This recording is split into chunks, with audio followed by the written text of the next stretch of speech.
आज तक जिंदगी में 10 साल में 20 ईद आके चली गई है, लेकिन तेरी बेटी ने आज तक ईद नहीं मनाई है। हर शाम यही सोच के सोती रही, शायद इस ईद को मेरा बाप आता होगा, इस ईद को मेरा बाप आता होगा। लेकिन 10 साल बीत गए, मेरे बाप मुझे पता नहीं है कि तू मेरे दरवाजे पे किस लिए आया है, किस लिए नहीं आया। लेकिन मेरे बाप तेरी बेटी सिर्फ इतना कहना चाहती है, ए मेरे बाप, जब मुझे पता चला तेरी तबीयत खराब है, भाइयों ने गुर्दा देने से इनकार किया, ए मेरे बाप मैं तुझे गुर्दा दे करके जा रही हूँ, मैंने तुझ पे एहसान नहीं किया है। तूने 18 साल सीने से लगा के पाल लिया था, मेरे बाप तेरा एहसान वही काफी है। अगर तूने जायदाद न दी तो कोई बात नहीं, मील का हिस्सा न दिया कोई बात नहीं, 18 साल तूने लुक में खिला के पाला था, ए मेरे बाप वही एहसान काफी है। अंधेरे उजाले कमा के खिलाया था, वही एहसान काफी है। ये तो गुर्दे की बात है। ए बाप, अगर जान भी मांगेगा तेरी बेटी हंसते हंसते दे देगी। वो कहती मेरे बाप, मैं तुझे गुर्दा तो दे के जा रही हूँ, लेकिन कोई एहसान नहीं किया है, इसके बदले में तुझसे कुछ और नहीं चाहती हूँ। खुदा जाने तू क्यों नाराज है, लेकिन इतना चाहती हूँ, ए मेरे बाप, अगर मेरा इंतकाल हो जाए तो मेरे जनाजे को आके कांधा लगा देना, सिर्फ मेरे जनाजे को कांधा लगा देना, ताकि अगर मेरा जनाजा तेरे बगैर उठा तो दुनिया कहेगी कि बदनसीब का जनाजा जा रहा है। अगर मेरे जनाजे को तेरा कांधा लग गया तो कोई बदनसीब नहीं कहेगा, बल्कि दुनिया कहेगी खुशनसीब बेटी का जनाजा जा रहा है। नारे तकबीर, नारे रिसालत, उलमाए अहले सुन्नत, मसलके आला हजरत हजरत अल्लामा मुफ्ती हम्माद साहब किबला, नारे तकबीर, नारे रिसालत। ओ यार, बेटी बेटी होती है, जब दुनिया साथ छोड़ देगी ना, तेरे बेटे तुझे टुकड़े नहीं देंगे, तब तेरी बेटी तेरे गले में हाथ डाल के कहेगी अब्बा दिल छोटा न कर, बेटों ने छोड़ दिया है, अभी बेटियों ने नहीं छोड़ा है। ये याद रखना मेरी बात। मैं कोई लक्ष्य दिखाने नहीं आता तकरीर के, मैं सही बातें बताने के लिए आता हूं। एक एक बात मेरी जिंदगी में याद रखने वाली बात है। बेटे मांगते हो, सजदे में गिर के मांगो, तुम्हारी मर्जी है, नेमत है अल्लाह की बेटे।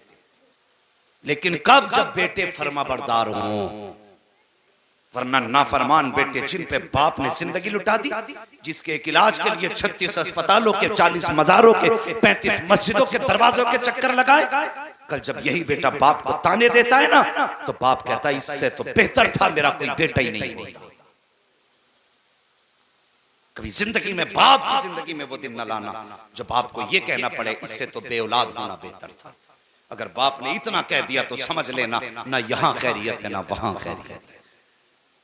अगर दुनिया और आखिरत बेहतर करना चाहते हो, निकाह करो, शादियां करो, लेकिन गुजारिश है पारसा और नेक लड़कियों से शादियां करो, ताकि तुम्हारे घर में आए तो तुम्हारी जिंदगी में भी बहारें आए, तुम्हारे बाप की जिंदगी में भी बहारें आए। तुम्हारा घर जहन्नम का टुकड़ा नहीं, जन्नत का हिस्सा नजर आना चाहिए।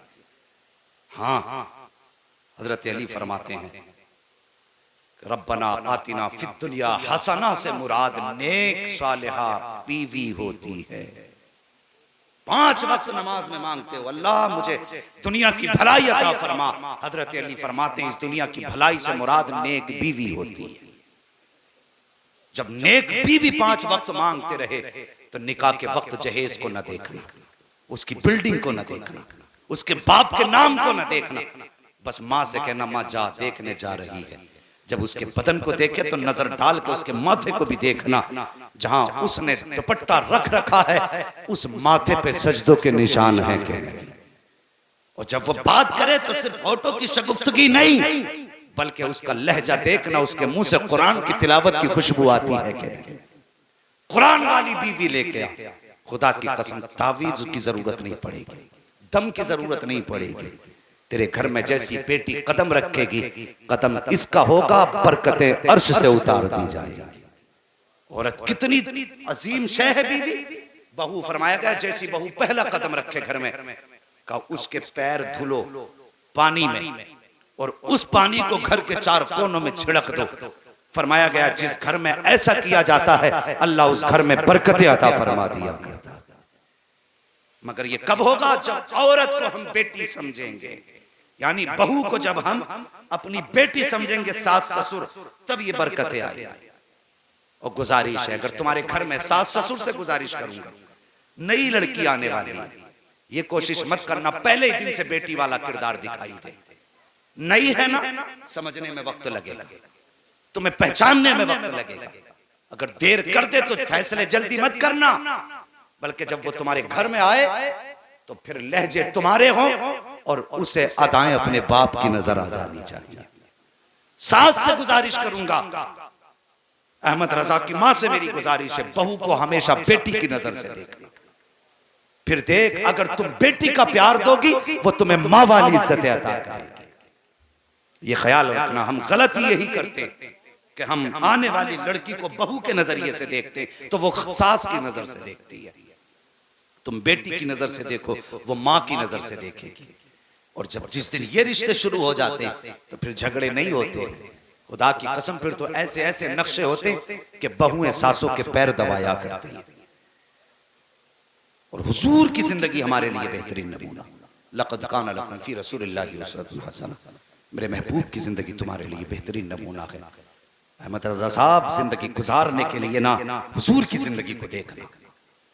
हाँ, वरना अक्सर दुनिया में होता यह है कि बेटा बहू, बीवी और माँ के बीच पिसता है। माँ कहती है ये कर, बीवी कहती है ये कर। तो कभी माँ और बीवी के बीच की दीवार मत बनना, बल्कि इन दोनों के बीच का पुल बनना जो दोनों किनारों को एक कर दिया करता। हमें माँ को भी नहीं रूठने देना है, और वो जो सब कुछ छोड़ के आई है उसे भी तकलीफ नहीं देनी है। सब कुछ तुम्हारे लिए छोड़ के आएगी, उसे अजनबी होने का एहसास ना होने देना।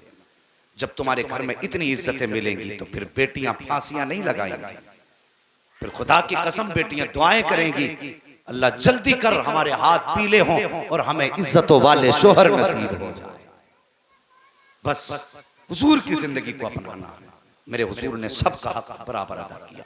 25 साल हज़रत खदीजतुल कुबरा के साथ गुजारे, 25 साल। हाँ, लेकिन कभी शिकायत का मौका नहीं दिया। एक बार कभी कोई बीवी ये नहीं बता सकती मुझे हुजूर से रत्ती पर तकलीफ पहुंची है। इसलिए कोशिश करें अपनी जिंदगी को हुजूर के किरदार के मुताबिक गुजारें। बस जो हुए गलत उनको माफ फरमाए रब कायनात। जिंदगी ने दिया साथ, फिर होगी मुलाकात। सारे लोग कलमा शरीफ पढ़ लीजिए, ला इलाहा इल्लल्लाह मुहम्मदुर रसूलुल्लाह अस्तगफिरुल्लाह रब्बी मिन कुल्ली ज़ंबिन व अतूबु इलैहि। अस्सलामु अलैकुम व रहमतुल्लाहि व बरकातुहू। ये महफिल नूर जिंदाबाद, साहिब खाना पाइंदाबाद। अल्लाह ताला इस घर में बरकत अता फरमाए। वो भाई अहमद रजा की नई जिंदगी में अल्लाह बेपनाह बरकत और रहमत नाजिल फरमाए। अस्सलामु अलैकुम व रहमतुल्लाहि व बरकातुहू।